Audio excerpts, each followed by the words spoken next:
Manakala matahari kian memanas,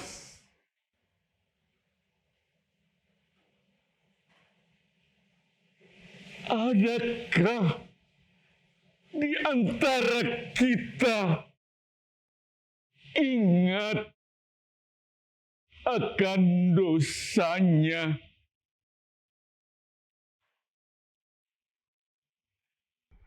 Manakala waktu kian sempit,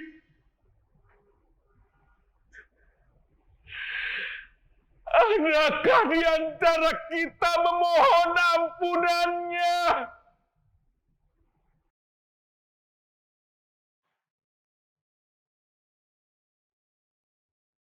Namun Engkaulah yang tahu.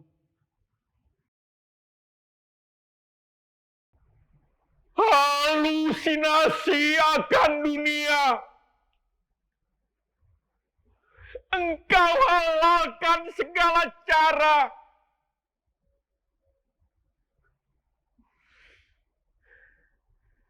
Nampak indah memang. Dosa yang tak terasa Engkau tumbuh dan suburkan.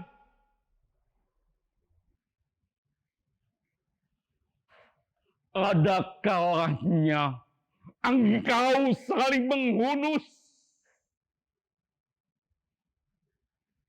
Rasa itu semakin membuat kita terlena.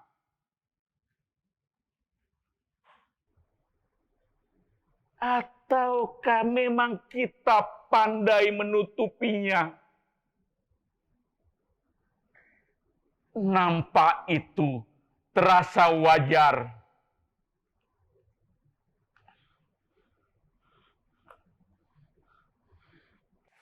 Oh Tuhan, nama agungmu tak pernah kami dengungkan. Telinga ini terasa hambar mendengar ayat-ayat-Mu.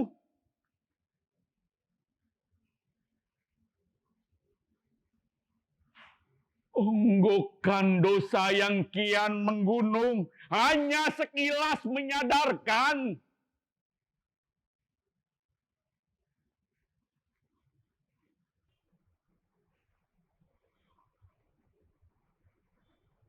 Oh Tuhan,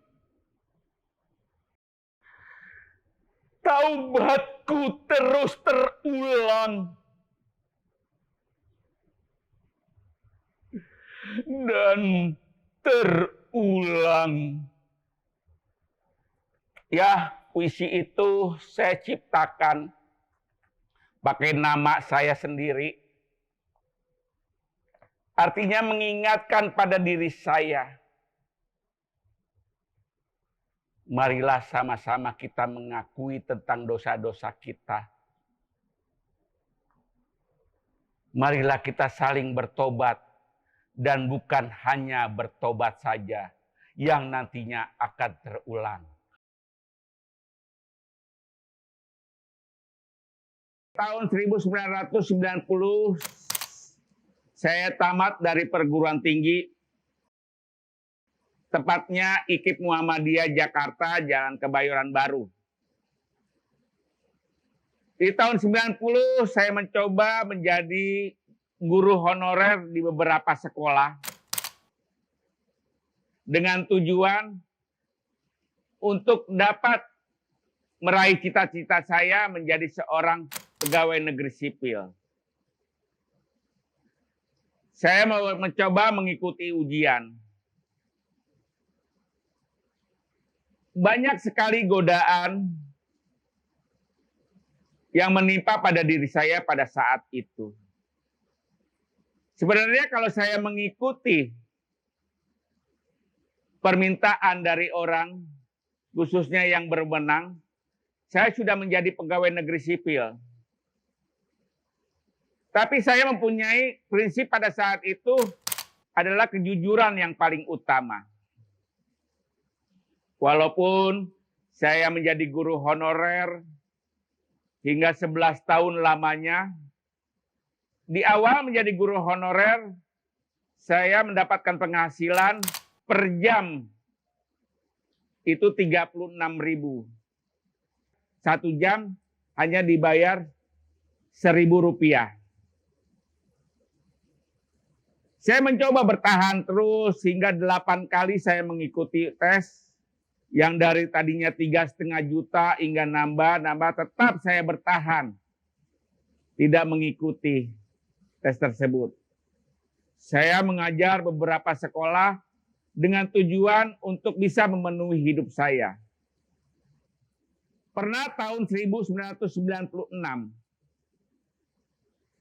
saya mengikuti tes, khususnya murid saya mengikuti lomba baca tulis tingkat DKI. Inilah yang membuat saya seolah-olah terpojokkan. Kenapa saya terpojokkan?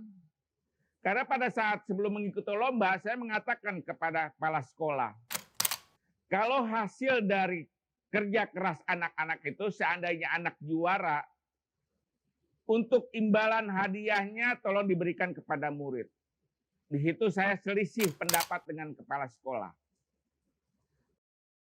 Dan alhamdulillah pada tahun 1996, siswa saya mengikuti lomba, saya bawa 3 orang, dan berhasil menduduki juara 1, juara 3, dan juara harapan. Padahal saya hanya membawa 3 orang, tingkat DKI.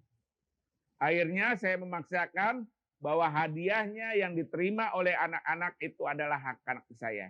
Itulah perselisihan pertama, yang nantinya akan mengakibatkan nanti pada tahun 2010, itu nanti akan saya ceritakan kembali. Keakraban saya dengan anak-anak, saya sungguh dekat. Karena saya berprinsip bahwa anak-anak didik saya sebagai seorang guru adalah sebagai seorang pelayan. Saya harus melayani apa yang diinginkan oleh siswa saya harus melayani apa yang dibutuhkan oleh siswa saya, disitulah kedekatan. Oleh sebab itu, banyak sekali siswa saya yang terlalu dekat dengan saya. Bahkan orang tuanya pun mendukung apa yang saya lakukan terhadap siswa saya. Tapi ya itulah, biasanya kalau guru dekat dengan siswa, banyak sekali tantangan dan rintangan dari rekan guru sendiri. Tahun 2011, saya diterima menjadi seorang pegawai negeri sipil. Pada bulan Februari. Masih 80% saat itu.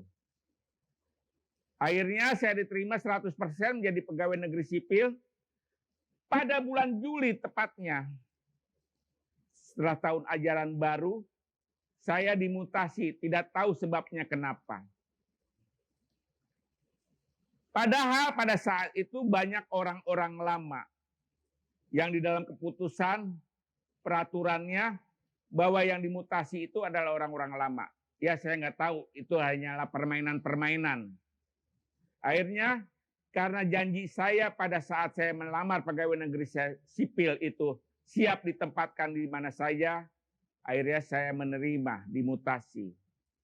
Saya berpindah dari sekolah yang lama saya, berpindah ke sekolah yang baru. Di sekolah yang lama saya begitu megah. Anak-anaknya begitu banyak prestasi. Pindah ke sekolah yang baru, yang mungkin boleh dikatakan sekolah itu sudah tidak layak untuk menjadi sekolah. Saya bertahan di situ. Saya tetap mengajar sebagaimana kewajiban saya. Di situ saya melihat banyak anak-anak yang membutuhkan saya. Akhirnya saya bercengkerama dengan anak-anak, saya melayani anak-anak. Dan yang kedua, pada saat saya mengajar di situ setelah 4 bulan, saya mengajar sekolah itu tidak punya musola. Akhirnya dengan inisiatif saya, dengan biaya saya sendiri dan yang bekerja saya sendiri, saya membangun musola. Untuk diketahui bahwa sekolah saya itu yang baru hanya lantai 1. Di atasnya ada lantai 2 yang tidak terpakai. Saya bangun musola di situ. Dari bahan-bahan bekas. Dengan biaya sendiri, saya yang membangun sendiri. Jadi setiap saya ngajar pagi, pulangnya sore, saya bangun musola. Setelah musola itu hampir jadi, pada saat pemasangan atap, kayu yang saya pijak patah.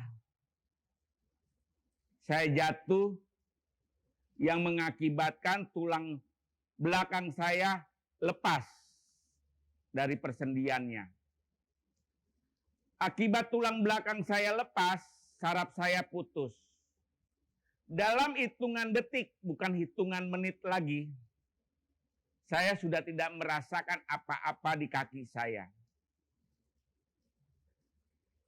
Saya lumpuh dan tidak bisa diobati. 2 tahun saya pindah dari rumah sakit ke rumah sakit yang lain untuk mengobati kelumpuhan saya. Tapi tidak berhasil. Akhirnya saya mulai mengajar lagi. 1 minggu setelah saya mengajar, pen yang terpasang di tulang belakang saya lepas hingga menusuk tubuh saya. Akhirnya saya dioperasi. Sebelum dioperasi saya katakan kepada dokter. Karena dokter menanyakan, "Pak, tidak boleh pen itu dilepas sebelum waktunya." Saya tantang dokter itu. Saya katakan, kalau Tuhan masih menginginkan hidup saya untuk berbakti pada nusa dan bangsa, untuk mengabdi pada siswa saya akan dibiarkan hidup. Tapi kalau Tuhan tidak ingin saya berbakti kepada nusa dan bangsa, kepada negara saya dan kepada anak didik saya, biarkan saya mati. Akhirnya tidak mau terpaksa dokter itu melepas pen saya hingga sampai sekarang saya pun tidak menggunakan pen. Maaf kalau misalnya saya ke pinggir sana tidak ada tiang ini, mungkin saya jatuh. Badan saya lemes. Saya mengajar. Perlu diketahui di sekolah lama saya, itu jalannya berundak-undak. Alhamdulillah, dengan kedekatan saya dengan siswa, banyak siswa yang membantu. Disitulah saya mempunyai semangat lagi. Siswa mendorong, siswa memangku saya, dan alhamdulillah banyak siswa yang senang pada saya. Tidak sampai di situ. Setelah musola jadi, dibangun oleh alumni, diperbaiki oleh alumni, saya bangun depan musola halaman sekolah itu yang tadinya tandus, saya bangun sebuah greenhouse yang membuat sekolah yang tadinya gersang menjadi asri. Itulah perjuangan saya terhadap sekolah. Tapi sayang, 2 tahun sekolah itu saya bangun, Pemprov DKI memindahkan sekolah saya. Disitulah satu-satunya guru yang tidak setuju sekolah itu pindah. Hanya saya. Tapi karena saya kalah suara, akhirnya pindah. 2 tahun yang tadinya gersang, 2 tahun yang tadinya tidak punya musola, dengan sangat berat hati saya tinggalkan. Dan sampai sekarang saya tidak tahu lagi gimana SMP saya, sekolah saya mempunyai gedung baru. Perlu diketahui gedung saya bangun sini tidak punya sarana lapangan upacara, tidak punya sarana olahraga. Tidak berhenti sampai di situ saja. Karena sekolah saya tidak pernah upacara, saya punya inisiatif. Saya bangun setiap lantai untuk menjadi lapangan upacara. Setiap tiang saya bangun tiang bendera. Yang nanti bisa diperlihatkan tiang benderanya itu bagaimana. Itu semua inisiatif saya. Tidak disuruh, tidak diperintah, inisiatif saya agar siswa-siswa saya mempunyai karakter kebangsaan. Saya mencoba menghubungi Gubernur DKI melalui Instagramnya, melalui Facebooknya. Mungkin sampai sekarang belum ditanggapi. Saya tidak putus asa. Suatu ketika ada lomba HUT PGRI yang ke-75. Dengan rasa senang, dengan penuh semangat saya mengikuti lomba itu. Dengan tujuan nanti seandainya saya juara, saya mendapat perhatian dari gubernur, saya mendapat perhatian dari dinas, dan saya ungkapkan bahwa anak didik saya, bahwa sekolah negeri di DKI Jakarta satu-satunya yang tidak mempunyai gedung dan menumpang di sekolah lain. Alhamdulillah saya juara. Saya juara pertama, banyak perhatian dari pengurus PGRI, cuma dari perhatian Pemprov DKI belum bisa diharapkan. Saya berjuang tidak sampai di situ saja, saya berniat nanti saya akan datangi gubernur, saya datangi DPRD gubernur agar sekolah kami mendapat gedung baru. Disitulah perjuangan saya untuk sekolah baru saya.